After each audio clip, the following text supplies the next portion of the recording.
concept, en même temps qu'il poursuit sa tâche, il fait voir des choses, c'est-à-dire il est en branchement sur des percepts. Et voilà, tout d'un coup, ces percepts, on les trouve dans un roman. Il y a des communications perpétuelles du concept au percept. Alors, plus il y a des problèmes de style qui sont les mêmes en philosophie et en littérature. Les grands personnages de la littérature, alors posons une question très simple, les grands personnages de la littérature, ben, c'est des grands penseurs. Hein. Je sors de relire beaucoup de Melville. Ça va de soi que le capitaine Ahab est un grand penseur. Ça va de soi que Bartleby est un penseur d'une autre manière. C'est pas le même genre de penseur, mais c'est un penseur. En tout cas, ils nous font penser, si bien qu'une œuvre littéraire trace autant de concepts en pointillés que de percepts, oui, ça, complètement. Simplement, c'est pas la tâche du littérateur, parce qu'il ne peut pas tout faire à la fois. Il est pris dans ce problème des percepts, et faire voir, faire percevoir, et créer des personnages. Créer des personnages, tu te rends compte ce que c'est créer un personnage. C'est une chose effarante. Et le philosophe, il crée des concepts, bon, mais il se trouve que ça communique beaucoup, parce que le concept, par certains aspects, est un personnage. Et le personnage a la dimension d'un concept, quoi. Je crois. Tu sais, ce qu'il y a de commun, pour moi, ce qu'il y aurait de commun, c'est que les deux activités, la grande littérature et la grande philosophie, témoignent pour la vie, quoi. C'est ce que j'appelais la puissance tout à l'heure. Ils témoignent pour la vie. C'est même pour ça qu'ils n'ont pas beaucoup de santé, quoi. Que les grands auteurs n'ont pas une très bonne santé. Sauf parfois, il y a des cas, Victor Hugo, oui, Victor Hugo, c'est tellement... Mais je prends, il ne faut pas dire ils n'ont pas beaucoup de santé, puis s'il y en a au contraire qui ont une très grande santé. Mais pourquoi y a-t-il des littérateurs qui n'ont pas grande santé du type et c'est les mêmes, peut-être par qui passent, mais un flot de vie. C'est justement pour ça. D'une certaine manière, que ce soit la petite santé de Spinoza ou la petite santé de Lawrence, qu'est-ce que c'est qu'il est... C'est presque un peu ce que je disais sur la plainte. Ils ont vu quelque chose de trop grand pour eux. Ils ont vu, c'est des voyants, ils ont vu quelque chose de trop grand pour eux. Ils ne sont pas capables de tenir le coup, ça les brise. Tchekhov serait ce cas-là. Pourquoi Tchekhov est brisé à ce point-là? Ah oui, il a vu quelque chose. Bon. Ben, les philosophes et les littérateurs sont dans le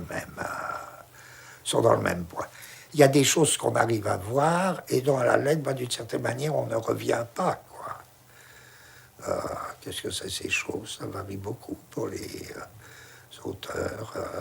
Mais généralement, c'est précisément des percepts à la limite du soutenable ou des concepts à la limite du pensable. C'est ça qui fait... Alors, entre un concept, entre la création d'un grand personnage et la création d'un concept, moi, je vois tellement le lien que c'est un peu une même entreprise. Et toi, justement, tu te considères comme un écrivain en philosophie? Comme on dit un écrivain littérairement? Je sais pas ça, je sais pas si je me considère comme un écrivain en philosophie. Je sais que tout grand philosophe est un grand écrivain. Oui, ça oui. Il n'y a aucune nostalgie d'œuvres romanesques quand on est un grand philosophe. Enfin, je parle pour toi, évidemment. Non, parce que ça se pose pas. C'est comme si tu disais à un peintre, pourquoi vous faites pas de la musique? Il y a des cas où on peut très bien concevoir un philosophe qui fait d'autre part des romans. Ça, pourquoi pas? Sartre l'a tenté, ça n'a pas été... je ne crois pas que Sartre était un romancier, donc, mais il l'a tenté. Est-ce qu'il y a eu des cas de grands philosophes faisant un roman important? À ma connaissance, non, je ne vois pas tellement. Mais en revanche, je vois des philosophes qui ont créé des personnages. C'est arrivé que des philosophes créent des personnages. Platon a créé des personnages, éminemment.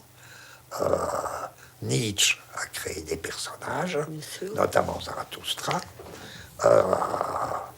Donc, là, il y a ces croisements dont on parle tout le temps, et la création de Zarathustra m'apparaît poétiquement et littérairement une réussite immense, tout comme les personnages de Platon, quoi.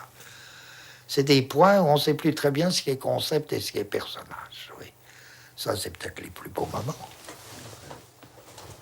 Oui. Et ton amour pour les auteurs secondaires comme Villiers de l'Isle-Adam ou Rétif de la Bretonne, t'as toujours cultivé cette affection? Il est extrêmement bizarre d'entendre dire que Villiers de l'Isle-Adam est un auteur secondaire. Mais la question... Alors, si on prend cette question-là, ben, je vais te dire, c'est une chose honteuse, tout à fait honteuse. C'est que quand j'étais tout jeune, j'avais une attitude, j'aimais bien l'idée de lire un auteur complètement, dans son œuvre complète. Ce qui faisait que j'avais l'affection pour, non pas des auteurs secondaires, mais ça coïncide souvent, des auteurs qui avaient très peu écrit.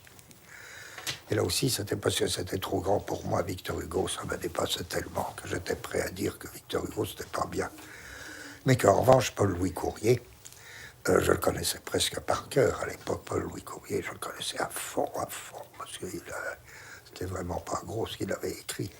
Alors j'avais ce goût pour les auteurs dits secondaires, Villiers de l'Isle-Adam n'étant pas un auteur secondaire. Mais... Non, c'est un immense auteur, mais secondaire à son époque par rapport à Joubert, des plus grandes... Joubert. Je connaissais Joubert à fond, enfin tout ça. D'une part parce que ça me donnait, alors là, c'était vraiment la honte, ça me donnait un certain prestige, je connaissais les auteurs inconnus, enfin peu connus, enfin tout ça, c'était des manies de... J'ai mis longtemps à apprendre que quand même, Victor Hugo, c'était grandiose, et que l'immensité d'une œuvre n'était pas une... Donc mon amour pour les auteurs secondaires, c'est plutôt... Non, c'est vrai que dans les auteurs dits secondaires, c'est vrai que la littérature russe tient pas en Dostoïevski et Tolstoï, et que si on ose appeler secondaire quelqu'un comme Leskov, ben, il y a des choses tellement étonnantes chez Leskov. Bon, ça... Donc, en fait, c'est quand même des grands génies. C'est bon. Bien, mais je sens là, j'ai pas grand-chose à dire sur ces points. En tout cas, ça m'est passé, ça. Ça m'est passé, la recherche de l'auteur secondaire. Non, ce dont je suis heureux, c'est lorsqu'il m'arrive de trouver chez un auteur pas connu quelque chose qui me paraît un concept ou un personnage extraordinaire. Ça, oui. Ça, oui, oui, oui. Oui, j'ai pas de recherche systématique. Mais à part le Proust, qui est un gros livre sur un auteur, la littérature, elle est tellement présente dans ta philosophie, on peut dire en même temps qu'elle est une référence, des exemples, mais tu n'as jamais consacré véritablement un gros livre à la littérature, un livre de pensée à la littérature. J'ai pas eu le temps, mais comme je vais si le faire. ça te hantait et que tu n'étais Non, pas... je vais le faire, ça. Je vais le faire parce que j'ai envie. Oui. De critique? De critique, enfin, oui, sur le problème oui, comment, qu'est-ce que ça signifie écrire, oui, en littérature, oui, pour moi, oui. Oui, c'est donc, tu vois, ben, dit tout mon programme, on verra si j'ai le temps. Ouais.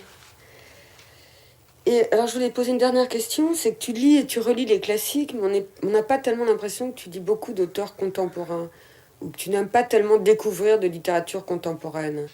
C'est-à-dire que tu préféreras toujours prendre un grand auteur, ou relire un auteur, que de voir ce qui sort, ou ce qui nous est directement C'est pas que j'aime pas... contemporain. Là, je comprends bien ce que tu veux dire, mais je réponds très vite. C'est pas du tout que j'aime pas. C'est que c'est une véritable activité spéciale et très difficile. Et là aussi, où il faut être formé. Très difficile dans une production contemporaine d'avoir le goût. C'est exactement comme les gens qui trouvent de nouveaux peintres. Hein. là aussi, c'est pas par... Ça s'apprend, ça. Ça s'apprend. Moi, j'admire énormément les gens qui vont dans les galeries et qui disent et qui ont le sentiment que là, il y a vraiment un peintre. Et moi, d'une part, j'en suis pas capable. J'ai toujours donc eu besoin. Pour te donner raison, il m'a fallu, moi, 5 ans pour comprendre un peu la nouveauté de Beckett, ça tout de suite, j'ai eu. Mais la nouveauté de Rob Grillet. J'étais aussi bête que les plus bêtes, parlant de Rob Grillet à ses débuts. Je ne comprenais rien. Il m'a fallu le temps, il m'a fallu 5 ans. Moi, je ne suis pas, à cet égard, je suis pas un découvreur. Alors, en philosophie, je crois, là, je suis plus sûr de moi, parce que je suis tout de suite sensible au ton nouveau et à ce qui est, au contraire, nul, de la répétition, des choses 1000 fois dites. Ça... Voilà. Hop. Et on va accueillir Franck, qui normalement... Voilà, qui est ici. Hop. Voilà. Alors, on t'entend pas encore, Franck.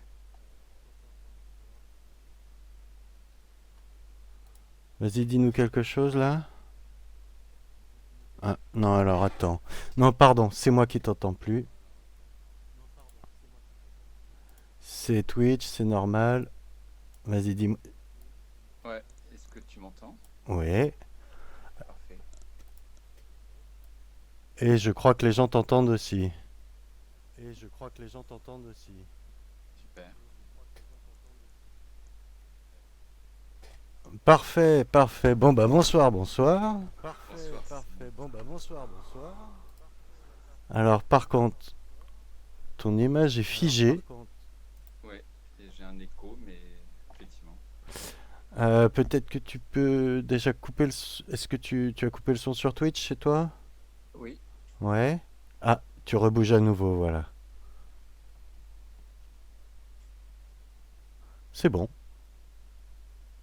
ok. Ah, bon, tu as des petits frises d'image.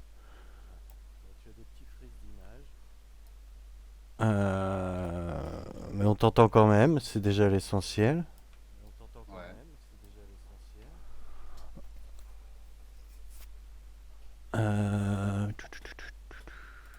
Peut-être que... Attends. Voilà. Tu rebouges à nouveau. Ok. Très bien, je vois le problème. C'est bon, c'est réglé. Donc, on est avec Frank Smith. Et vous me dites que mon son est faible. Pourtant, je m'entends bien. C'est peut-être chez toi, Fabien. Alors, donc... Ah oui. C'est mon son à moi qui est faible. Et faut que je m'approche. Si je m'approche comme ça, c'est mieux. Alors... Est-ce que ça va? Ouais, en fait, faut que je Voilà. m'approche juste de mon téléphone, puisque Ouais. je suis... Peut-être quand ton micro est un peu faible de téléphone. Ouais. Et parler d'une voix haute et claire. Oui, Ok, très bien. Alors, donc, on disait, on va pouvoir... donc, on est sur le flux sacré, la chaîne Twitch créée par la maison d'édition Le Flux Sacré. Et donc, on a ouvert avec Deleuze qui nous parlait des croisements entre personnages et concepts philosophiques. Et c'est vrai qu'on a un personnage dont on va parler ce soir qui a un concept en lui, un archétype, une figure, enfin qui est plein de choses et qui est assez dense et dont on va essayer de détricoter les fils avec Frank Smith. Donc Frank Smith qui a écrit notamment Au Feu Sacré, le bouquin dont vous voyez la couverture à l'image ici, Fonction Bartleby. Pourquoi je lis, oui, il nous dit pourquoi il lit Bartleby d'Herman Melville. Voilà, donc ben écoute, déjà Franck, peut-être que peux nous parler un peu de toi, de qui tu es, de d'où tu viens, de ce que tu as fait dans ta vie un peu. Et où je vais? Voilà, et puis comment tu t'es retrouvé à croiser Bartleby. Oui, oui. Très brièvement, j'écris des livres de poésie, je dirais, et je fais des films.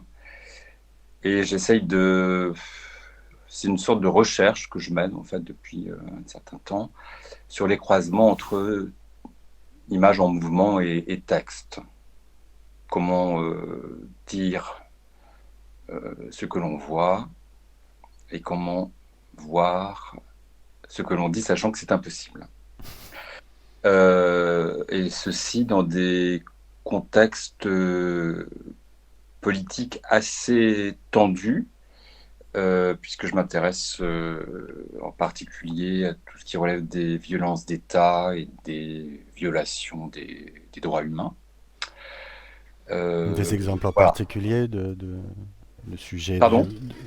tu as des exemples en particulier de Bah, sujets comme il y a un livre qui est un peu enfin, voilà, qui est un peu marquant, c'est un livre qui s'intitule Guantanamo et qui est consacré donc au centre pénitentiaire américain situé sur l'île de Cuba, pardon, où je me suis intéressé aux procès, puisque soi-disant des procès ont été tenus auprès des prisonniers. Et donc, je me suis emparé des minutes de ces procès pour les retraiter d'une manière poétique. Donc, en fait, je me cadre sur des types de discours qui relatent des faits relevant de situations catastrophiques. Donc là, en l'occurrence, Guantanamo, suite à l'invasion américaine en Irak, mais je me suis intéressé au conflit israélo-palestinien à partir d'une opération israélienne à l'intérieur de la bande de Gaza, qui s'appelle l'opération Plan Durci, qui a donné lieu à un rapport commandité et rédigé par l'ONU, dont je me suis emparé aussi pour le transposer. Alors j'ai dit retraiter tout à l'heure pour Guantanamo, là je dis transposer. En fait, le mot que j'utilise plus adéquatement, euh, c'est translater en fait. Il y a une sorte, il y a les effets, enfin tout ce qui relève des effets de traduction, translation en anglais évidemment, et puis l'image mathématique du vecteur, c'est-à-dire qu'on déplace un objet, on garde ses qualités, on le modifie, on le transforme, mais on ne le modifie pas. Donc je pars de discours qui sont établis, de rapports. Donc l'ONU pour Gaza d'ici là, c'est le titre du livre consacré à l'opération Plan Durci. Guantanamo, ce sont les minutes de procès. Puis voilà, il y a toute une constellation de textes qui à chaque fois éclairent, enfin j'essaye de proposer des éclairages différents dans ces types de discours ou journalistiques, diplomatiques, onusiens, juridiques, etc. Et là, j'ai publié, par exemple, au mois de mai, un livre consacré à la guerre en Syrie à partir des relevés des faits par l'Observatoire onusien situé à Genève, sur le conflit en Syrie. Donc voilà, à chaque fois, ce sont des matières différentes que je traite, évidemment, de manière enfin, que j'essaye j'essaye à chaque fois de trouver une méthode pour effectivement transposer cette matière brute qui répond à toutes sortes de protocoles dans sa fabrication, dans ses sources, dans sa diffusion, dans ses communications, etc., dans ses transmissions, dans ses effets, pour à chaque fois arriver à un texte que je considère de poésie. D'accord. Euh, Tu disais, voilà. tu parlais de mathématiques dans ton travail. Ça a l'air d'être un outil, enfin une zone dont tu te sers parce que fonction Bartleby dans fonction Oui, il y a le mot Bartleby, fonction. c'est le mot fonction et dans son sens mathématique. Oui, oui. Enfin, donc c'est un thème qui Alors, revient chez toi. C'est un outil bon, je, je suis passionné de géométrie, ça c'est sûr. Je fais des diagrammes, énormément de diagrammes. C'est-à-dire, ce sont des liens entre des mots-concepts, avec des systèmes de fléchage, etc. J'ai, pendant 2 ans, composé des diagrammes pour, d'ailleurs, ça me fait plaisir de le citer, pour Michel Butel, juste avant sa disparition. Il a, après l'autre journal, remonté une dernière aventure qui s'appelait L'Impossible. Et donc, c'était un mensuel. Et donc, chaque mois, je proposais un diagramme. Donc, consacré, ça pouvait être une expo, un livre, euh, une situation politique. Et voilà, je développais toute une série enfin, un lexique, disons, et puis je construisais un système de relations visuelles, en tout cas, pour construire un diagramme. Bon, voilà. Euh, donc, vite dit, hein, sur le travail en matière de poésie, enfin, je pourrais être beaucoup plus précis. Là, ce qui m'occupe ces derniers temps, c'est d'explorer la notion de forensique appliquée à la poésie. Le forensique étant tout ce qui relève du médico-légal de manière générique. Et il y a un collectif anglais attaché à l'Université de Londres qui s'appelle Forensic Architecture, fondé par Eyal Weizman, qui est un Israélien d'origine et qui a construit sorte de département de recherche sur les liens entre forensique et architecture. Et toute sa mission, en quelque sorte, c'est vraiment, en termes expérimental, d'inventer des protocoles. Enfin, à l'arrivée, ce sont des vidéos qui sont maintenant exposées dans la plupart des musées dans le monde. Hein. C'est vraiment dans les biennales d'art contemporain. Mais à l'origine, c'est inventer des logiciels pour, à partir d'une situation donnée, prouver que les données architecturales ont à offrir tout un ensemble de preuves. Et donc ces logiciels appuyés à tout un travail graphique, appuyés à tout un travail sur l'image, sur le son, etc., consiste en l'élaboration de vidéos et qui donc arrive à prouver que tel impact, par exemple sur un mur, d'une balle, a été tiré depuis tel endroit par telle personne à tel moment. Voilà. Donc ça me fascine, et l'idée que j'essaye je ne suis pas le seul, mais que j'essaye de véhiculer, c'est les rapports entre texte de poésie et le forensique. Alors aussi, ce qui est intéressant avec le forensique, c'est que voilà, c'est tout ce qui relève de c'est pas un rapport qu'on dirait évident tout de suite. Non, bien sûr, c'est même incongru, mais justement, c'est un non-rapport intéressant. Le médico-légal, dans les feuilletons, dans les séries télé, etc., c'est arrivé à produire des preuves. Là, ce qui est intéressant, en tout cas au niveau du langage, c'est tout ce qui relève de la trace. Donc la trace dans les masses de discours dont je parlais tout à l'heure, les masses de discours diplomatiques, onusiens. Par exemple, je suis fasciné par le travail fourni par l'ONU qui transmet au quotidien des milliers de pages sur les grands conflits, enfin les grands conflits géopolitiques dans le monde aujourd'hui. Et ce travail-là, finalement, peut mettre en doute non pas les conclusions qu'il tire, mais l'efficacité qu'il a à transformer le réel, puisque on en tient finalement rarement, enfin très peu compte. Et alors, ce que je voulais dire par rapport comme ça, au choc poésie et forensique, la deuxième modulation induite par le forensique, c'est tout ce qui relève du forum. En fait, ça vient du mot, ça vient du latin forum, hein, le forensique, et donc c'est le débat, la place publique, l'agora, l'échange, D'accord.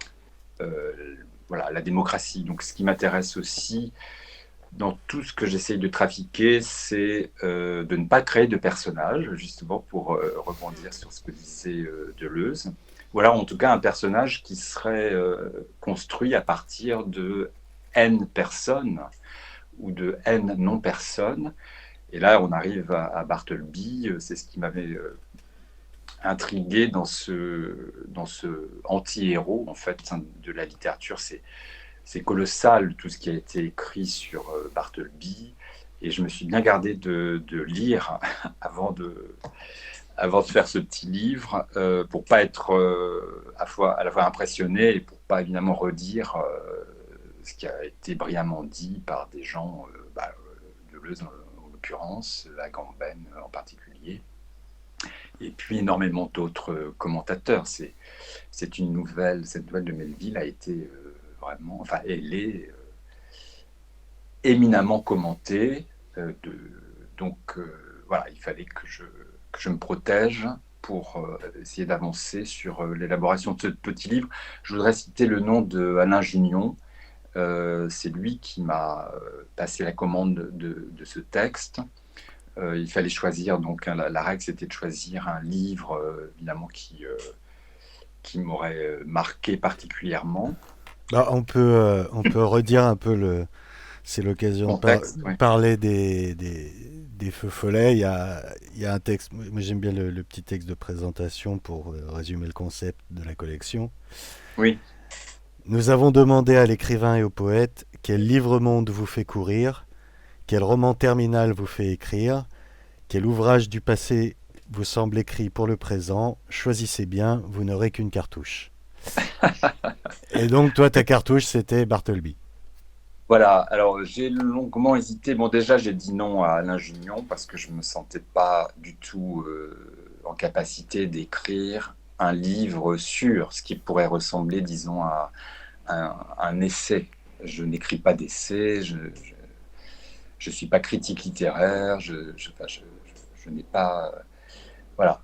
Mais bon, je suis un admirateur, un lecteur admirateur. Et j'ai beaucoup hésité, j'avais pensé, je me souviens, à un texte qui me marque, enfin que je relis régulièrement, de Leslie Kaplan, qui s'appelle L'excès l'usine, où dans un récit, une sorte de journal de poésie, elle rencontre de son séjour en usine. C'est un texte très très fort sur ce qui est dit et surtout la manière dont c'est dit. Moi, ce qui m'intéresse en littérature, c'est pas tant les contenus que la manière dont on les informe. La forme qui est, et si possible, je vais revenir à Bartleby très vite, si possible, créer quelque chose de neuf avec la langue. Donc, voilà, j'ai décidé de coltiner Bartleby. C'est un petit livre, mais j'ai mis presque un an à l'écrire. C'est un petit livre, mais il est dense. Il est très dense, et j'ai vraiment tourné autour de la figure, de l'absence de figure de Bartleby,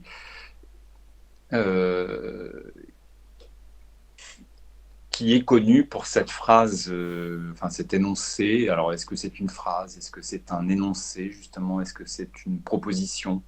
Je préfère plus modestement le terme de proposition. Comme on propose quelque chose, comme un programme qu'on pourrait, comme ça, proposer. I would prefer not to. Je préférerais ne pas. Alors, cette phrase, elle lui colle à la peau. Et c'est ça qui m'intéressait, c'est que c'est à la fois, bon, il y a une histoire, c'est une nouvelle de Melville. On pourrait dire qu'il y a On un peut peut-être début. la raconter un peu, l'histoire, présenter un peu Alors, je le... te laisse la raconter. Alors, Non, c'est parce que Bartleby. tu m'as dit l'avoir lu Oui, oui, oui, oui, oui. récemment et Je je sais sais pas. pas, la question c'est est-ce que je vais jusqu'au bout ou pas? Bon, déjà, Bartleby, qui c'est un scribe, donc la nouvelle s'intitule Bartleby le scribe. Donc c'est écrit par Herman Melville, on peut parler un peu d'Herman Melville, enfin en tout cas on le connaît au moins pour Moby Dick, qui est son grand chef-d'œuvre. Et donc il a écrit aussi par ailleurs cette nouvelle Bartleby. Je saurais pas, moi je connais mal Herman Melville, je sais pas s'il y a des choses qui te sembleraient importantes à préciser sur lui, qui pourraient être utiles à Bartleby, ou peut-être sur le contexte d'écriture si tu sais des choses. Non, honnêtement, je me suis pas penché sur cette question de la biographie de Melville. J'ai lu Moby Dick plusieurs fois. C'est un livre colossal, mais je serais incapable de Oui, oui, oui. faire davantage. Mais c'est bon, c'est un texte de toute façon qui est un peu un électron libre quand même, enfin qui peut, bon, Ouais. c'est pas très important de savoir qui est Melville, tout ça.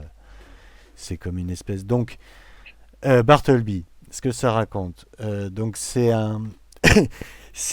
raconté du point de vue en fait de l'employeur de ce Bartleby, qui est un cadre, enfin un grade papier, Moyen.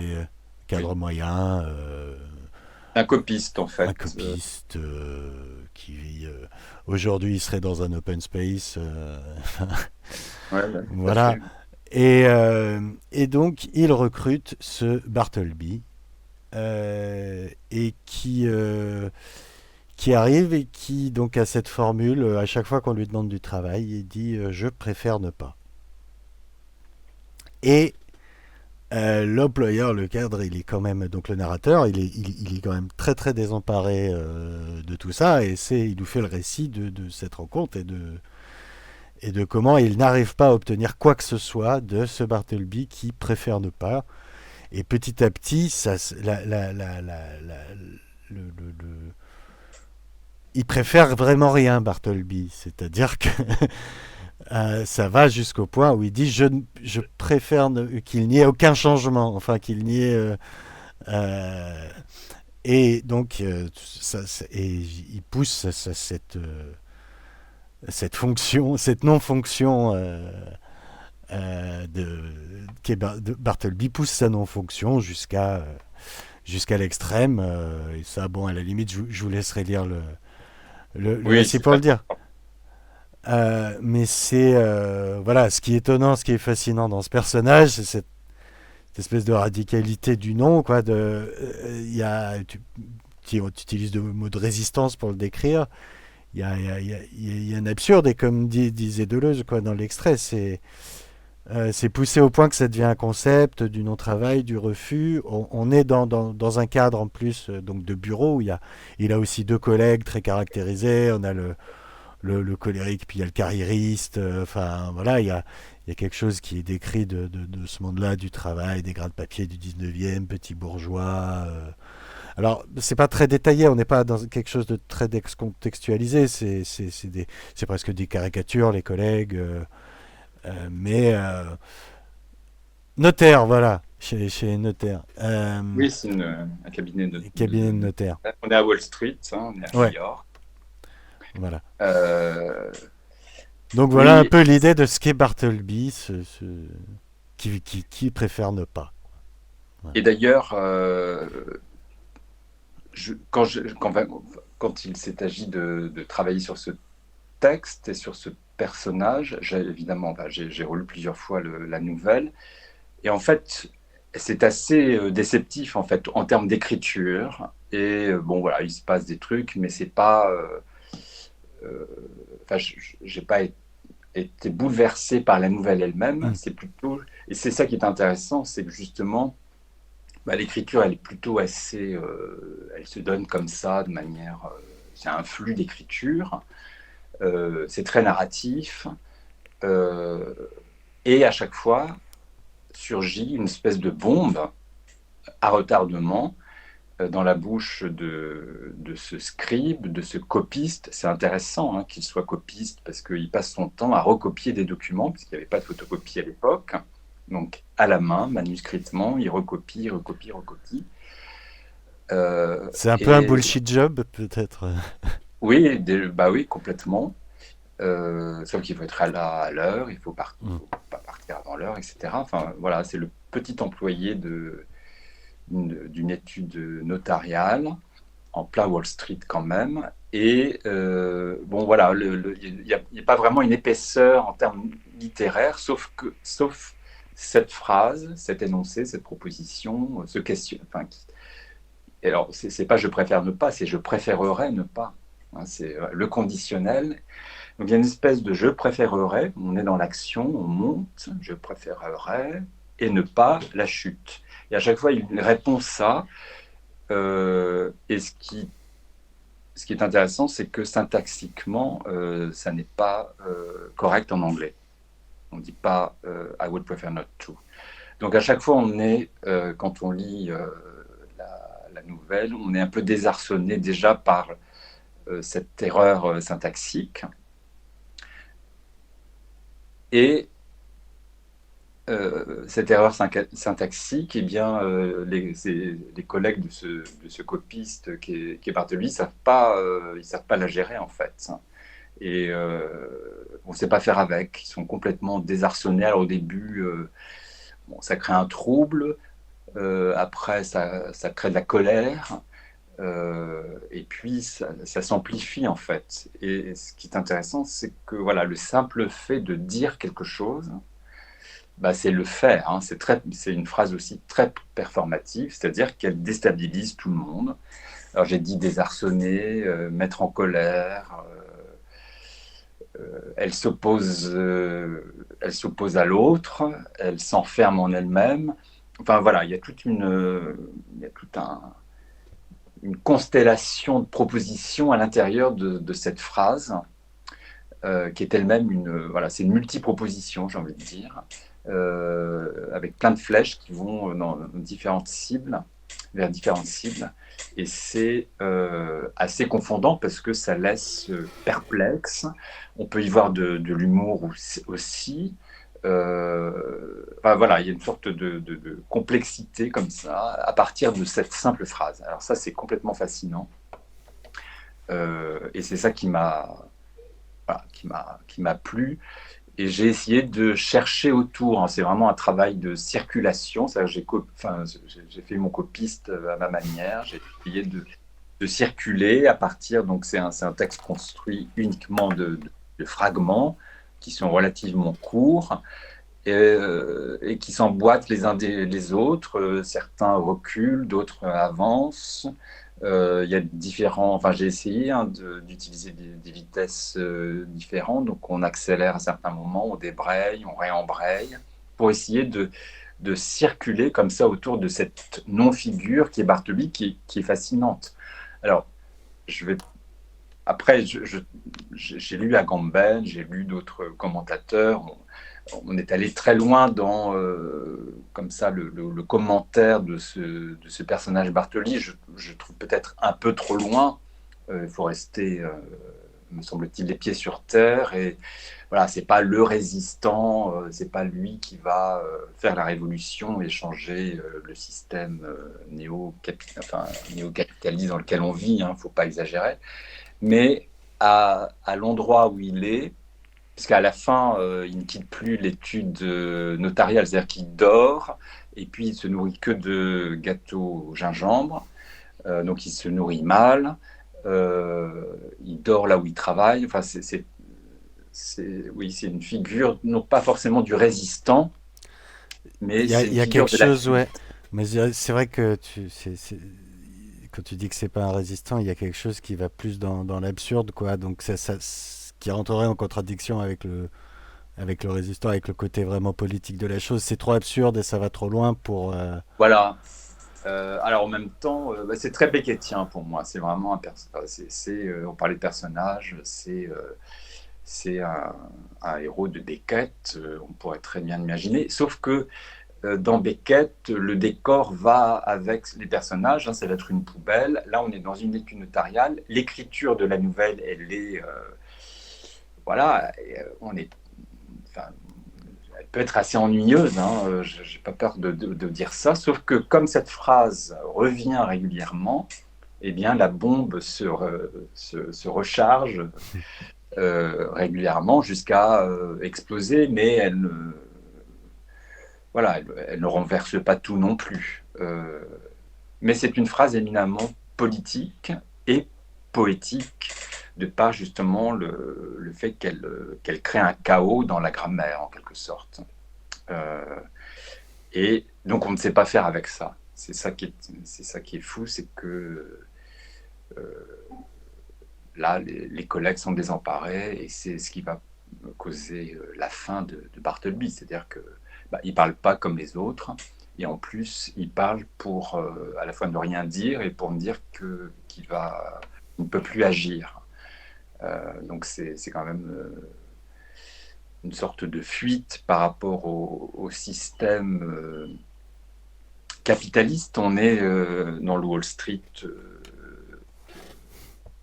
pimpant, hein, j'ai envie de dire. Donc on pourrait aussi aligner faire une oblique sur tout le rapport au système économique, financier de l'époque, et une fuite. On pourrait considérer finalement, c'est peut-être ça qui est intéressant, c'est de se dire que c'est un petit endroit, une petite place, en minime circonstance, un petit geste, en l'occurrence une phrase dite, peut changer quelque chose. Et la fuite comme une arme, en quelque sorte. La fuite ne serait pas une démission ou une rétractation ou une indifférence. Ce serait mettre un petit caillou dans l'engrenage. Et à force de cailloux, peut-être que l'engrenage, il s'arrêterait de tourner. Alors c'est marrant ce que tu dis d'évoquer la fuite, parce que ça crée d'un coup une connexion auquel j'aurais pas pensé à la lecture du truc, mais moi tu me dis fuite, je pense à Laborie. Oui. Et enfin que je connais mieux sous l'angle de René quand même que via donc à Laborie pour ceux qui connaissent pas, qui est auteur de l'éloge de la fuite et donc qui est un scientifique, qui a notamment travaillé sur les premiers antidépresseurs, qui est un peu un pionnier des recherches en sciences cognitives, qui avait aussi un certain engagement assez libertaire, on peut dire, et donc que Alain Resnais, dont Alain Resnais a adapté un des livres, qui est pas un roman. Il a adapté, je crois, c'est La Nouvelle Grille. Enfin, le film, c'est Mon oncle d'Amérique. Donc, et donc, face à une situation d'oppression, et dans le film de Resnais, on voit la situation dans le cadre du travail, et d'un bureau qui n'est pas très loin de ce que fait aussi Bartleby. Et disons que Laborie dégage ça avec des rats, mais face à une situation oppressive, face à une situation de merde, en gros, il y a trois solutions. Soit on encaisse, soit on va dans l'affrontement, soit on a la fuite. Et Laborie fait l'éloge de la fuite parce que l'affrontement, ça crée le chaos, ça crée la mort, enfin, ça peut mener au fascisme, etc. On encaisse, et ça nous détruit nous-mêmes, de prendre sur soi, c'est ce qu'il constate dans ses rats. En gros, il leur envoie des décharges électriques, il les enferme dans une cage et il les envoie des décharges électriques dans les pattes, et il voit les réactions, quoi. Face à une situation hostile, il dessine trois comportements. Et donc les rats qui encaissent, qui décident de plus bouger et d'encaisser les décharges, à la fin ils développent des tumeurs, enfin ils y survivent pas parce que trop de stress, quoi. Et Thomas Perrineau nous dit oui que dans le film de René, c'est l'employeur qui fuit. Et donc finalement Laborie propose lui la fuite comme solution. Mais c'est direct Oui, Bartleby. c'est Ah, ouais. Barthes. Oui, c'est un Bartleby, pardon. Mais je sais pas, je dirais Bartleby, il y a une fuite, mais alors c'est une fuite en soi. Est-ce qu'il Bah, encaisse? c'est Parce une qu'à la fuite fin, immobile, hein. C'est-à-dire que pour fuir, c'est pas forcément se casser, oui, oui, oui. aller ailleurs. C'est Mais il une encaisse quand même. démission, en fait. Il finit par en souffrir, Oui, quand même. oui, oui. Oui. Et on était bon, pardon, je t'ai coupé dans ton flux peut-être, mais mais c'était sur la question de ce qu'on peut en faire après politiquement et poétiquement de Bartleby. Comment lui il pose ce je préfère ne pas, tu dis qu'il met le chaos. Et du coup, après ce chaos-là, qu'est-ce qu'on peut en faire nous, lecteurs de Bartleby Eh bien, créer d'autres, essayer de formuler d'autres propositions, d'autres phrases qui sèmeraient le chaos aussi. Ce qui m'intéressait aussi, bon, enfin, il est clair que je travaille pas à partir d'éléments biographiques. Je, je ne parle pas oui, je ne parle pas de moi. Tout ce qui relève de l'autofiction, etc. M'ennuie profondément.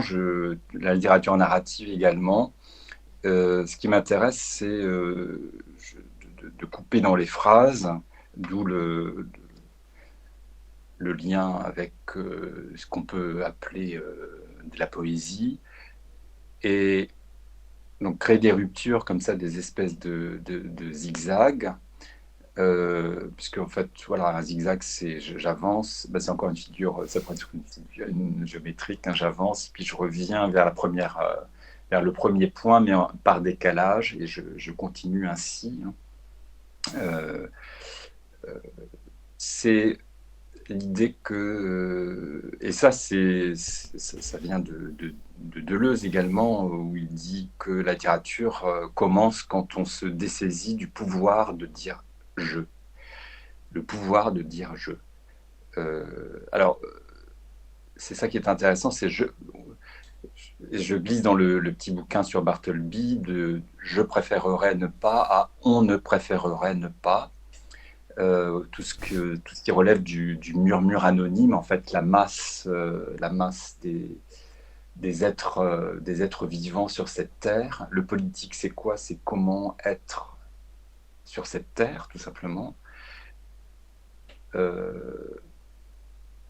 Et quelles paroles peuvent se dégager pour que cette habitabilité de la terre se fasse de manière égalitaire. Donc je tourne autour de la question c'est des questions de grammaire, ça, la question du pronom. Le pronom, donc le je, qui va jusqu'à un tu, et puis qui débouche sur un il, sur une énième personne, pour essayer de se dessaisir voilà, de son je à soi, et pour essayer de dire le monde tel qu'il se donne, tel qu'il affleure dans le réel, en quelque sorte.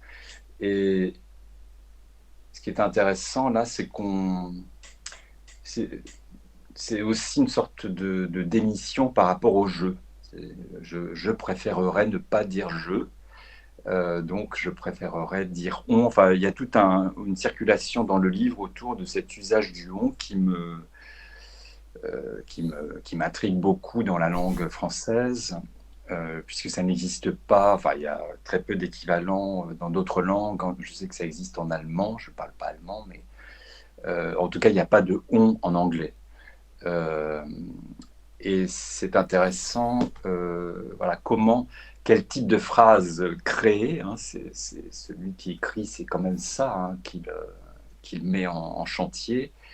De même que celui qui fait des films, il s'intéresse à quelles images il va produire. Donc, quel type de phrase on peut faire naître pour qu'il y ait de la fuite ou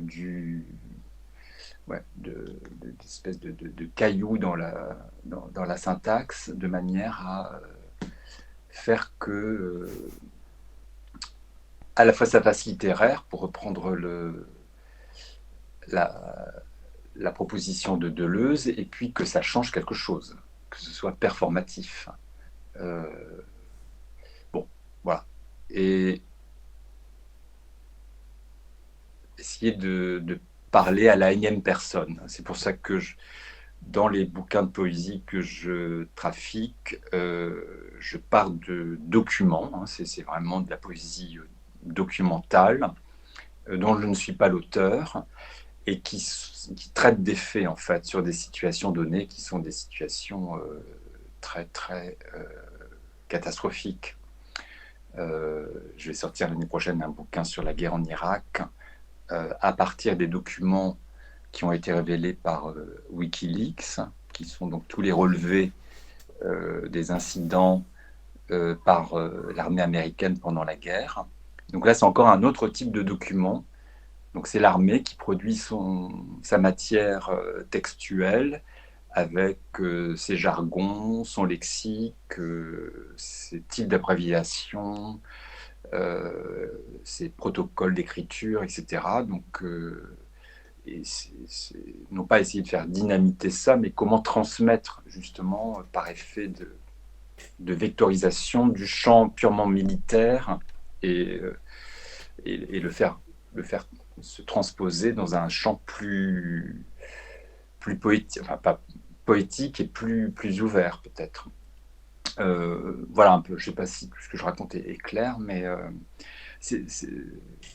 la figure de Bartleby, elle est, à mon sens, enfin voilà, elle m'intrigue par rapport à tous ces enracinements et le fait que ce ne soit pas un personnage. Alors bien sûr, il a un corps de personnage, il mange comme un. Voilà, justement, il y a Warren qui nous dit dans le chat, il n'y a aucune biographie de Bartleby dans le livre, il me semble. Et Thomas dit, c'est vrai qu'on a une sorte d'explication à la fin, mais quand il surgit, on a beaucoup de mal à savoir. Oui, c'est vrai qu'à la fin, il y a 2-3 éléments. Mais globalement, on en sait très peu, quoi. Oui, et voilà, on a commencé par ça. Alors, qu'est-ce qui se passe dans cette nouvelle? Eh bien, c'est l'histoire d'un type. Alors, il a quel âge? Ouais. On pourrait très bien. Et puis, d'ailleurs, ça a été filmé. Hein. Il y a eu plusieurs adaptations au cinéma de la nouvelle de Melville. Et bon, pour moi, ça n'a pas de. Enfin, c'est intéressant, mais ça n'apporte rien. Parce que tout de suite, on voit l'étude, donc on peut faire une caricature d'études de notaire, enfin, la rue, obscure, oui, le belvédère. Ça sert à rien d'essayer de lui donner un corps, quoi. Enfin... Bah, non, parce qu'il y a très peu d'éléments, et c'est ça qui est intéressant, c'est une absence de corps qui dit un truc, voilà, révolutionnaire, je ne sais pas, mais en tout cas, c'est imprononçable. Et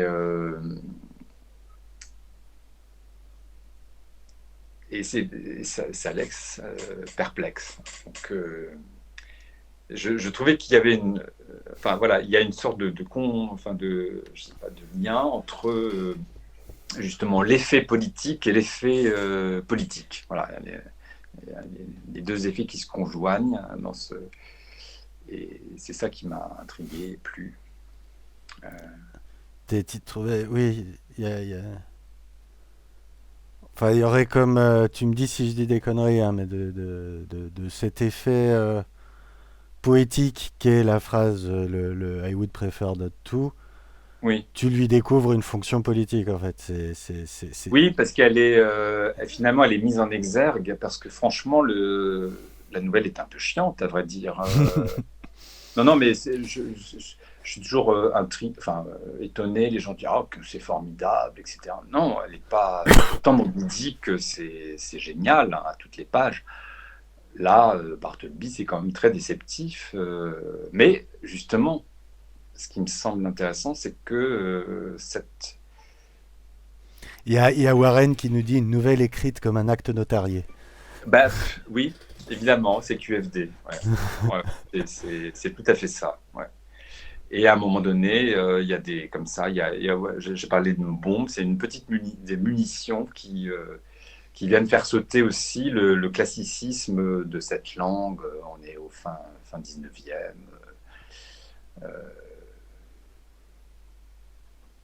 Roland Barthes n'est pas encore passé par là. Mais est-ce que ce côté un peu pauvret, à ton avis, c'est une intention? Parce qu'il y a un côté comme il y a une espèce, on sent une Bah, espèce de truc un peu satirique quand même là-dessous, donc. ouais, je sais pas. J'aimerais bien que ça le soit, je suis pas sûr. Non, mais c'est pas obligé, Ça hein. n'engage que moi, hein. Euh, On est entre nous. Bah, c'est vrai que dans mon souvenir, de toute façon, Moby Dick, c'est quand même une écriture assez classique. Enfin, on n'a Oui, pas. oui, Voilà, il y a même des trucs un peu, mais que moi que j'aime bien dans la lecture, mais qui peuvent être même laborieux dans les descriptions dans un le peu souci longué. un peu longuet, dans l'exhaustivité sur comment toutes les mille façons de découper et de cuisiner la baleine, Oui, mais que j'aime bien moi. Mais c'est vrai que il y a des côtés un peu chiants, un peu mal écrits entre guillemets, enfin qu'on pourrait dire presque. et c'est vrai que ça en devient comique, et comme dit Thomas. Bon, comique, on ne se trouve pas par terre non plus, mais dans un. Oui, tout est très nivelé, donc voilà, il y a un côté. Et je me souviens. Alors, je cherche depuis tout à l'heure le nom du réalisateur qui a fait l'adaptation au cinéma. Je me souviens qu'il y a Michael Lonsdale qui joue quoi? Peut-être le notaire, bon, à vérifier, hein. Et il joue un peu sur. Le Enfin, voilà. chat, si vous voulez aller checker la référence, nous trouver les films.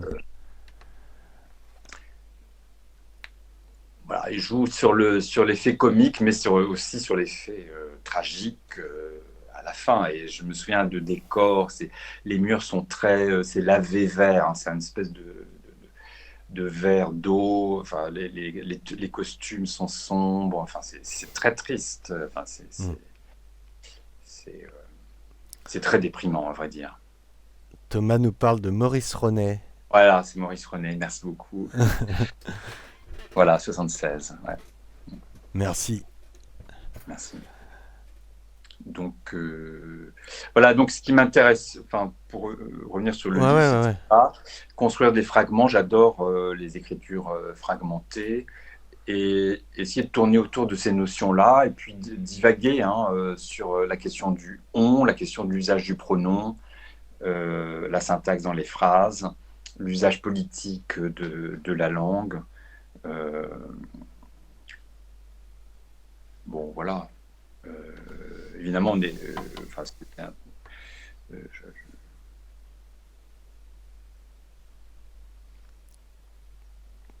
j'ai essayé de pousser ça. Enfin, c'est comme si j'avais des manettes que je poussais de plus en plus loin Mhm. pour essayer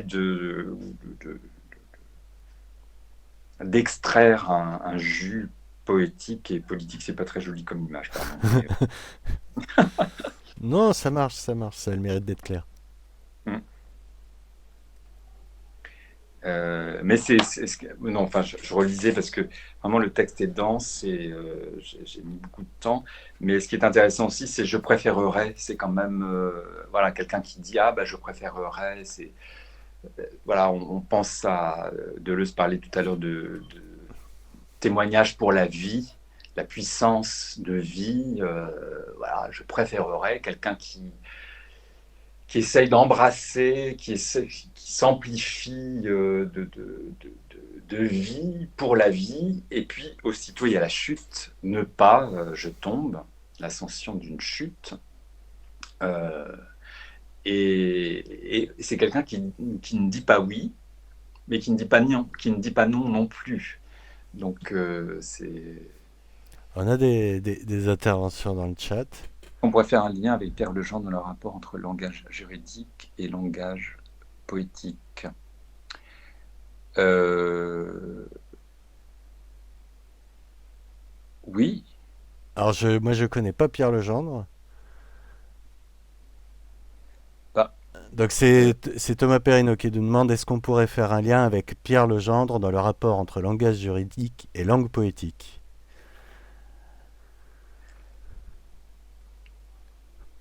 alors moi, ce que j'essaye de faire, c'est de partir du langage juridique ou bien du langage journalistique aussi. Par exemple, j'ai publié un bouquin qui s'appelle État de fait et qui, enfin, je me suis intéressé au conflit en Libye à la fin de Kadhafi. Pendant 3 mois, j'ai suivi l'actualité dans 3 journaux internationaux différents. Donc, c'était The Guardian, The New York Times et Le Monde. Et donc, ces 3 journaux recensaient les mêmes faits au jour le jour de ce qui se passait en Libye, sauf qu'ils en parlaient différemment, évidemment. Donc, j'ai composé à partir de ces matières journalistiques. Donc, c'est langage juridique. Je parlais de rapports de l'ONU tout à l'heure. C'est évidemment des langues très, très singulières, diplomatiques, juridiques, parfois policières, judiciaires, et donc les transposer par la langue poétique dans un espace où ça n'existe pas. D'accord. Sur sa brièveté de la nouvelle par rapport à la profession de mobilier. C'est bien de relire à voix haute les questions. Donc, et sur la brièveté... Pardon, vas-y, je t'en prie. et sur la brièveté, donc c'est Warren qui nous demande, et sur la brièveté de la nouvelle par rapport à la profusion de Moby Dick ou Pierre et les ambiguïtés, la formule de Bartleby, est-ce qu'elle ne serait pas une image de cette tentative de retournement de la langue, de la littérature de Melville même jusqu'ici? Ouais. C'est une très belle idée. Il faudra juste vérifier, puisque là, j'ai pas ça en tête, les dates d'écriture, en fait, plus que de parution des livres. Quand est-ce que Bartleby a été écrit? Je me souviens plus, ça, si c'est antérieur ou postérieur à Pierre ou Moby Dick, je sais plus. On va regarder ça. C'est l'avantage d'être sur Internet, on peut regarder ça vite. Normalement, sur le Wikipédia, on doit pouvoir trouver ça très vite. Non, pas Jean-Pierre Melville, Herman. Je l'aurais bien vu adapté du Melville, mais j'aurais bien vu Melville adapté du Melville. Il aurait pu faire un bon Moby Dick. C'est marrant parce que là, en parlant de... Moi, je fais des films, la vidéo m'intéresse dans les rapports entre images et texte. J'aimerais beaucoup un jour travailler à partir de ce... Enfin, pas à travers justement tout l'aspect narratif de la nouvelle, mais le non-personnage Bartleby et le transposer dans un contexte complètement... parce que je l'ai revu il n'y a pas longtemps, je pense au film de Gus Van Sant, Jerry. Mm-hmm. Je ne sais pas si je l'ai vu. Tu as vu, où ce sont deux personnages qui s'appellent Jerry tous les deux. Il y a Jerry 1 et Jerry 2. Donc c'est Matt Damon et Casey Affleck qui partent en randonnée dans le désert et ils se perdent. Et je sais pas, je me dis, mais à un moment donné, un Jerry 1 pourrait dire à Jerry 2 le contraire, je préférerais ne pas continuer. Enfin, il y a une piste comme ça, très que j'aurais envie d'explorer. Ouais. Il y a Jerry, il y a un côté comme ça de personnages qui sont à peine des personnages, qui tendent vers l'abstraction. Oui. C'est une fonction aussi. Chaque Jerry, c'est une fonction à l'état pur, quoi. Faut marcher tout droit, quoi. Enfin. Oui. Et on fuit, peut-être. On se perd, on revient sur ses pas. Oui, il y a tout un délire comme ça. Il y a Warren qui nous dit, alors effectivement, c'est plutôt tardif Bartleby et c'est postérieur à Moby Dick et Pierre. Donc il a raison de dire, Warren a raison de dire qu'effectivement c'est un concentré de tout ce qu'il aura fait avant.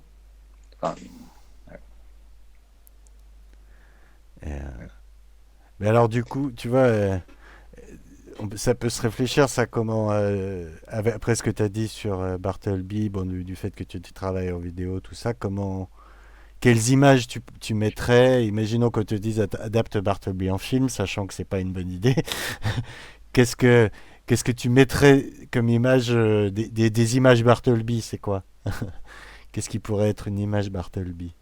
Bah, bon, j'ai pas poussé très loin la réflexion, mais l'idée, c'est un paysage. Enfin, ce qui m'intéresse aussi, c'est d'interroger des paysages. Donc, voilà, une déambulation qui serait une fuite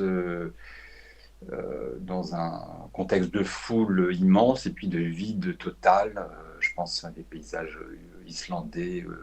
Jerry, à un moment donné, ils sont dans le désert, mais ça se termine dans un désert blanc. C'est très beau. Je crois que ça a été tourné en Argentine, sur un lac de glace. Un lac de sel, pardon. De sel, ouais. Ouais. Voilà, une esquisse de personnage, parce que bon, moi, je n'utilise pas de personnage. Je filme des silhouettes. Donc, il pourrait y avoir un côté très chorégraphié et faire que cette phrase, cette non-phrase, cette phrase révolutionnaire, vienne comme ça faire craquer les silhouettes. Enfin, ça m'excite assez, en fait. En plus, c'est complètement deux univers. Enfin bon, faudrait... Après, quand on cherche, on trouve. Hein, mais est-ce qu'il y a un lien entre Herman Manville et Gus Van Sant, parce que c'est quand même aussi... Enfin, on parlait de Beckett tout à l'heure. Jerry, c'est très beckettien à certains moments, hein, dans le film. Pas forcément tout le temps, mais... Donc, voilà. Ce serait intéressant de voir créer un précipité entre Jerry et Bartleby. Ça me plaît bien, en fait, comme idée. Ouais. Mais alors, tu vois, parce que moi je penserais sur une image, je pourrais pas mettre. Enfin, soit tu penses que Bartleby est le décor, enfin, quand tu penses à ce décor de Jerry, il représenterait Bartleby en lui-même, mais moi je mettrais pas Bartleby dans ce décor parce que ça ferait presque du vide sur du vide, quoi. Enfin, Oui. il a sa force, Bartleby, parce qu'il est au sein quand même d'un certain. Il est dans un certain endroit, et c'est parce que c'est presque un trou, c'est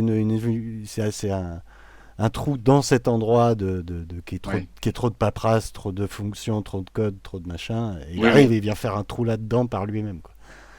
Non, mais je suis d'accord. Et d'ailleurs, c'est pour ça que quand j'ai vu le film de Maurice René, je pense qu'il est disponible sur YouTube, hein, Mhm. dans mon souvenir. Bon, j'étais un petit peu déçu. C'est très bien interprété, mais bon, ça n'apporte... enfin, je sais pas. Ouais. Une Bah, image d'ailleurs, tu vois. Bartholdi, c'est une anti-image. Enfin, Ouais, elle n'existe pas. ouais, ouais. Parce qu'on peut pas... Bah, c'est ça qui m'intéresse, justement, c'est le fait qu'on puisse pas dire ce que l'on voit et qu'on ne voit pas ce que l'on dit. Et donc, mettre une image sur cette phrase, alors si, sur tout ce qui est bon, des biscuits au gingembre, un cabinet de notaire, Wall Street dans les années 1850, tout ça, on peut reconstituer, mais cette phrase-là, elle est invisible. Enfin, on peut pas. Donc c'est ça c'est ça un peu ça le pari, c'est des images bah, qui justement, produisent leurs propres préférences et qui chutent ensuite. il y a juste, donc alias Fabien Thévenot, qui nous dit une image Bartleby et il pense à une sale histoire d'Eustache, où effectivement c'est l'histoire d'un trou, Ouais. Bah oui. et qui vient Alors, inspirer. il faut pas un gros trou, mais ça existe. Hein, je crois que c'est pas au Kazakhstan. Je me souviens d'images où une espèce de désert. Je parle de trou naturel où Mhm. il y a comme une espèce de magma qui a troué la terre. Ce serait beau. C'est un volcan. On va aller le filmer aux Canaries, je sais pas.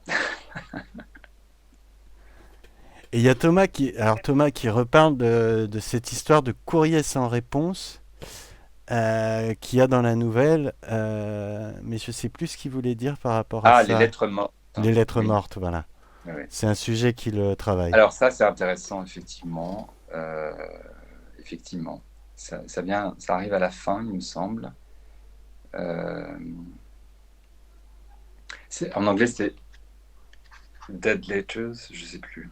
Euh, En tout cas, je crois que c'est la traduction anglaise d'une lettre Ouais, morte, hein. ouais. Et voilà, tout ce qui. Alors, on dit, oui, on dit lettre morte en anglais. En français, on dit lettre sans destination, j'imagine, sans destinataire, ou rester sans destinataire. Euh, ouais, on Ouais, termine là-dessus. La nouvelle se termine là-dessus. Donc, bon, quand même, il y a. C'est Melville, hein,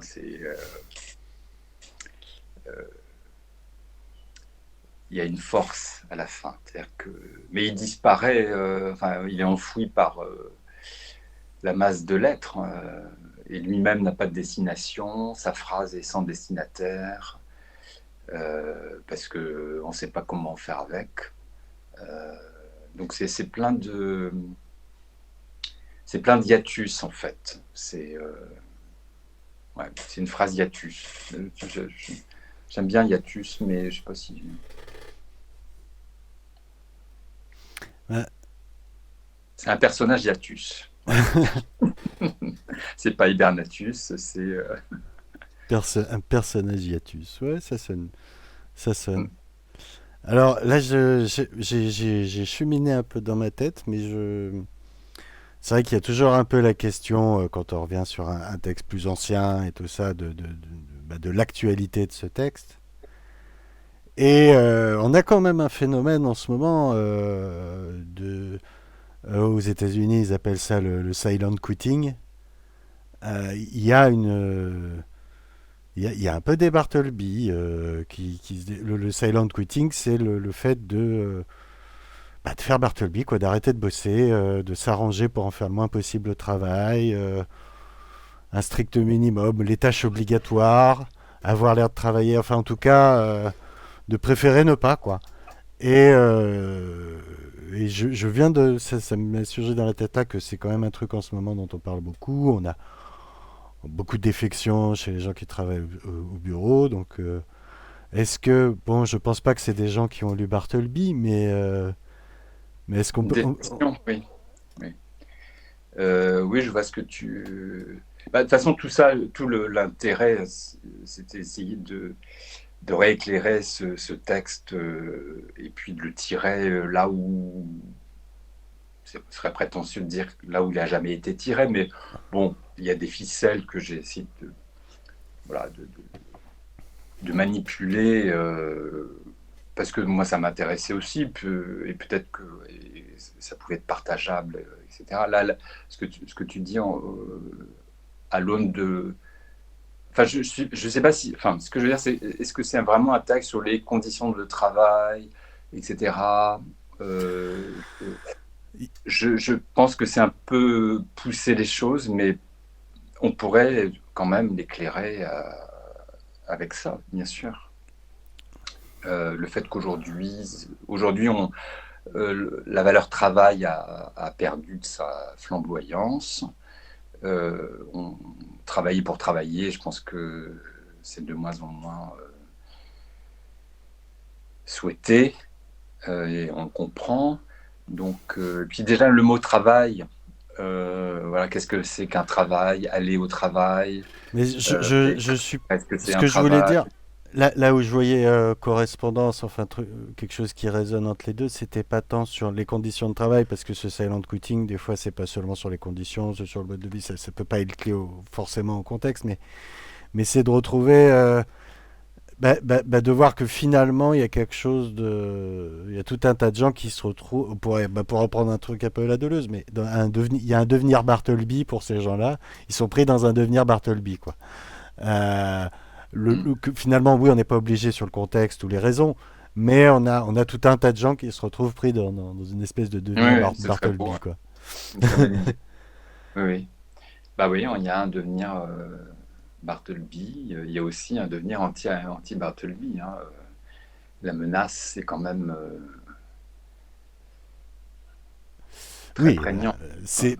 Tu parlais des États-Unis. Non, non, mais c'est parce que là, on nous reparle de Trump, qui potentiellement a toutes les chances, en tout cas côté républicain, d'être le candidat. Enfin, c'est quand même effrayant. Donc, Bah, justement, est-ce que c'est est-ce que le devenir Bartleby surgit comme une autodéfense, enfin comme quelque chose d'immunitaire des gens face à tous ces anti-Bartleby Une épidémie, qui poussent Bartleby, ça se aussi trouve. Mm. Bah oui, on ne peut que le souhaiter. Ouais. ce serait, euh, ce serait plutôt, oui, souhaitable. Mais même si j'avoue que, alors personnellement, moi j'aime énormément le concept que développe Bartleby. Je trouve très amusante la nouvelle, et c'est vrai que on peut le déplier comme tu l'as fait dans ton texte, parce que finalement tu fais un peu de la dissection quand tu parlais de forensics, mais tu l'attaques sous plein d'angles. Cette fonction Bartleby, on va pas dire un personnage maintenant, on va parler de Oui, c'est vraiment j'ai appelé ça traité d'investigation poétique. C'est vraiment voilà, de l'investigation, d'une espèce d'enquête autour de ce non-personnage et de sa non-phrase. Et c'est vrai qu'après, bah bon, ça devient une espèce oui, de concept très utile pour dire plein de choses. Mais moi, j'avoue que je suis pas personnellement. Bon, je te parlais un peu politiquement. On réfléchit au feu sacré. On est un peu, on est plutôt de gauche, plutôt lutte des classes, tout ça. Donc c'est vrai que. Et moi, dans tout ça, dans les champs différents politiques, j'avoue qu'il y a tout un discours qui est un peu le discours qu'on dit de la destitution qui est un peu un discours de retrait justement. Oui. Et même si j'en aime l'idée, que j'aime l'éloge de la fuite, tout ça, j'ai un peu peur de la non performabilité politique, enfin de l'effet politique réel de cette démarche-là, même si je la comprends entièrement. Et autant, oui, le devenir Bartleby a quelque chose de séduisant et de souhaitable. Et il amène le scandale, il a cette vertu-là, mais j'ai peur qu'il y ait comme une insuffisante quand même avec ce genre de posture. C'est Bah, un avis personnel, hein, c'est histoire de non, non, discuter. mais je te suis, c'est une arme. Il faut savoir si elle est à plusieurs. Je ne sais plus comment on dit, si on peut la Euh, recharger comme une mitraillette qu'on peut. Mais c'est une petite arme, mais c'est une arme. Après, tout ce qui relève de la défection, comme tu dis, ça c'est encore un autre problème. Là, je vois pas comment on peut être dans une défection aujourd'hui, enfin dans la société actuelle. On a toujours besoin d'un autre pour se nourrir, pour se vêtir, pour sa santé. Enfin, se retirer, être en retrait, il faut en avoir les moyens, il me semble. Pas bah, que les moyens. oui, oui, je suis d'accord avec toi, mais c'est vrai que c'est un mouvement Oui, oui, dans des multiples champs de la contestation. Il y a la ZAD quelque part, enfin, il y a, dans les expériences de vie qu'il peut y avoir en ZAD, oui. il y a une certaine idée du retrait, de la sortie, et bon, qui finit, là c'est ce que Lordon disait un peu pour en faire la critique, c'est qu'à la fin ils arrivent toujours avec les grenades quand même. Enfin, c'est qu'à la fin, Bien sûr. à Notre-Dame-de-Léon, il y a les grenades qui arrivent et on arrose tout ça, quoi. Oui, oui, non, mais ça, incontestablement, oui. Mais bon, c'est une des pistes, hein, et ça reste ouvert. Bon, ouais, c'est un questionnement.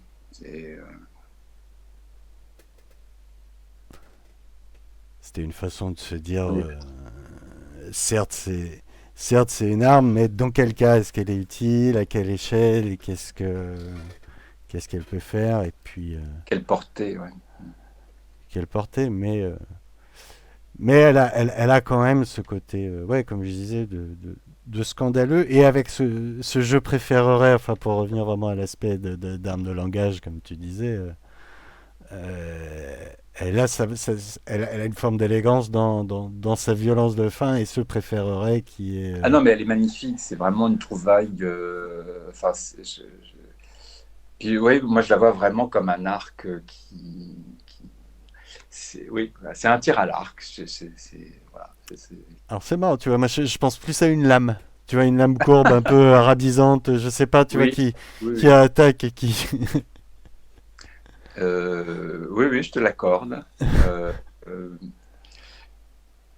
Bah, il faudrait savoir si une lame, enfin si, voilà, si on devait combattre entre un tir à l'arc et une lame, qui l'emporterait? Je sais pas. Il y a un petit commentaire de Warren qui nous dit Trump, deux points, le Bartleby devenu président, je préférais ne pas rendre les cartons classés secret défense. Oui, c'est excellent. C'est vraiment ça. Euh, ouais. Ah Euh, ben on aime beaucoup. C'est très joué. Cette phrase on a envie de jouer avec, hein. ouais. Alors moi j'ai un projet, mais que j'ai pas encore eu l'occasion de faire. Tu m'y as fait repenser. Enfin, c'est une idée qui m'a traversé la tête quand j'ai fait ce bouquin. C'est en fait, ce serait une série de photographies où sur la porte d'institutions, je collerais un poster, je préférerais ne pas, ou on ne préférerait ne pas. Et les portes des institutions en question, bah, c'est l'Assemblée nationale, un commissariat, le palais de justice, la mairie, l'hôtel de ville, etc. etc. Donc ça, il faut que et prendre la photo du poster sur la porte, etc. Un travail très graphique, hein, mais voilà. Alors après, bon, il faut, ça risque d'être problématique à faire. Est-ce que je peux faire ça de jour, de nuit? Enfin voilà, ça donne envie de poser des petites bombes le soir dans Paris, quoi. Enfin, c'est une phrase pleine de ressorts. Oui, bah, et justement, il y a Warren qui nous dit que Zizek s'est souvent trimballé avec un t-shirt où il y avait la phrase. Il a fait une interview où il parle de cette phrase et de son t-shirt. Oui, oui, bah c'est ça, c'est la phrase qu'on a envie de mettre sur un bol, sur un t-shirt, bien sûr. Euh, Ah bah, J'irai là. voir, je connais pas. Ouais. Bah, ceci dit, ça, on parlait de l'utilité, tout ça, que bon, le devenir Bartleby, je disais, moi, j'ai peur que ça soit, que ça puisse être dangereux, mais c'est peut-être le côté double tranchant de cette arme, et c'est vrai que comme slogan, et moi personnellement, bon, c'est aussi un peu ce qu'a pu dire Lordon qui m'a bien influencé là-dessus, on est là pour le combat politique, surtout de nos jours, c'est un combat de séduction et c'est, moi j'appelle une lutte pour les temps de cerveau disponibles, quoi, et pour créer des affects communs. Et on peut reconnaître que comme slogan, mais enfin, je dis slogan pour utiliser ce mot-là. On peut dire arme poétique, arme verbale, tract verbal, bastos verbal. Comme on veut, mais c'est vrai que ça a une efficacité. Voilà, bon, on y revient, quoi. Mais oui, oui, finalement, enfin, tu vois, en début de conversation, c'était peut-être encore pour moi ce concept d'arme verbale abstrait, tout ça, et là, de déplier tout ça, d'en parler. Maintenant, je me Oui. dis, oui, voilà, on a les tracts, on a les t-shirts, et ça a un côté performatif. Ça peut agir dans le réel, quoi. C'est qu'à la fin, c'est de matériellement sur qu'est-ce que ça peut avoir comme impact, comment on peut s'en servir. Et, euh, et il se refuse, oui, il y a un moment où il y a dans les colères de l'époque, dans tout ça, mais dans la jeunesse, dans le rapport.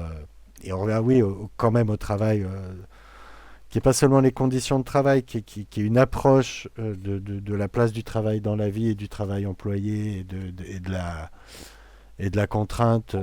Moi, dans les rencontres que je peux faire avec des gens, bah, comme il y a sur Twitch, justement, qui sont plutôt dans la vingtaine, même quand je peux même arriver à être leur employeur, j'ai pu me retrouver dans des situations de l'employeur de Bartleby, moi, dans des équipes, Mm. une équipe de tournage, par exemple, des techos, selon qu'ils ont plus de 40 ans ou moins de 30 ans, tu les approches pas du tout de la même manière. Et il y a une façon d'aborder le travailleur qui, enfin, Parce qu'il y a eu beaucoup de trucs sur la génération Y, la génération Z au travail, les chroniques un peu de magazines à la con, genre Oui, oui. challenge ou je sais pas quoi, sur ils veulent pas travailler, tout ça. Et c'est beaucoup plus fin que ça, et c'est un côté, parce qu'il y a ce truc dans Bartleby où il a un côté très sûr de lui quand même. C'est pas. Enfin, moi, tel que je ressens le personnage et tel que je le vois comme ça, c'est pas par faiblesse qu'il préfère ne pas. C'est pas parce qu'il est pas capable. Bien Il sûr. décide souverainement de ne pas le faire, quoi. Il veut être, pour un truc De son marxiste, plein il gré. est maître de sa force de travail. Oui. Et il est maître de sa force de travail, de sa force de langage, euh, parce qu'on lui clôt pas la bouche. Ah non, mais c'est une arme à plus. Enfin, en t'écoutant, je me disais, mais c'est pas une arme à double tranchant, il y a il y a plusieurs tranchants en fait. C'est un couteau suisse. Ouais, c'est vraiment un couteau suisse. C'est un personnage hiatus à couteau suisse pour nos devenirs politiques. Oula, ça pourrait faire une belle phrase de conclusion, je pense. Alors, je sais pas, c'est vrai, on a Fabien qui nous citait que Bégodeau ici, enfin à l'époque en musique, avait fait avec Zabriskie Point une chanson sur Je préfère ne pas, D'accord. apparemment. Et, Ouais, bah, eh ben, attends, si, on pourrait peut-être voir si on peut la caler en générique de fin, si je la trouve, se quitter sur bonne Zabriskie idée. Point. Ouais. Fabien, si tu trouves le lien avant moi, tu peux le mettre dans le chat.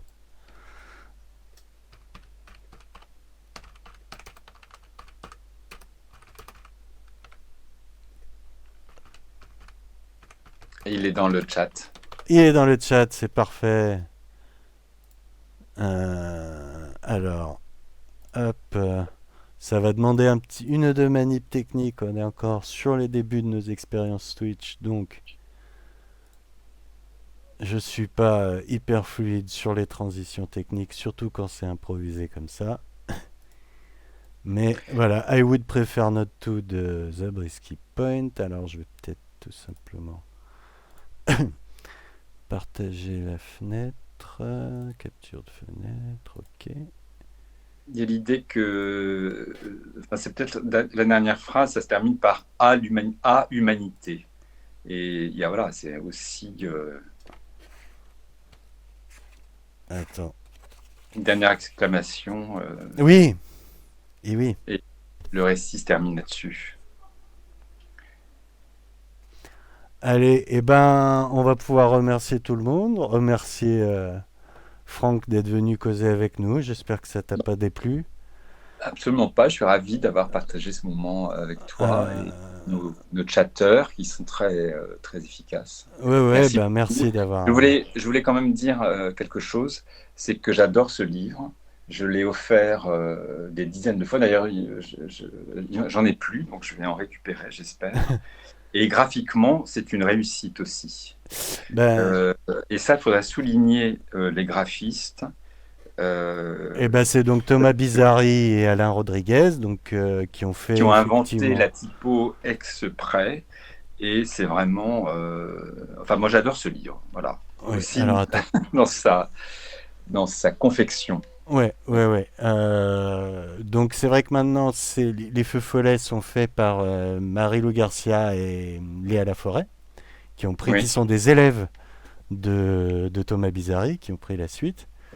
Mais ça reste, oui, on est très fiers du graphisme des bouquins, de cette collection, et effectivement, ça méritait d'être dit. Voilà. Mais vraiment, hein, voilà. Ouais. Alors, Et donc, vous merci. pouvez les trouver, bien sûr, sur le site lefeusacré-édition.com. Ils sont disponibles. Celui de Frank Smith, eh ben, si vous voulez explorer tous les fragments de dissection que Frank Smith a fait de la fonction Bartleby, n'hésitez pas. C'est très riche comme texte. Il y a plein de façons de l'explorer. Il y a de quoi mâcher pour vraiment pas cher, 7,50 €, c'est que dalle, avec tout le temps que vous allez pouvoir passer dessus. Voilà. Donc, maintenant, je vais essayer de refaire ça plus proprement, de remettre Zabriskie Point pour finir la soirée. Merci à tous ceux qui nous ont regardés et qui étaient là. Oui, Et merci. Fabien qui nous dit que c'est un de ses follets préférés. Et Super. merci beaucoup Franck, et puis Merci à toi, à merci à vous. bientôt. Bonne soirée. Au revoir.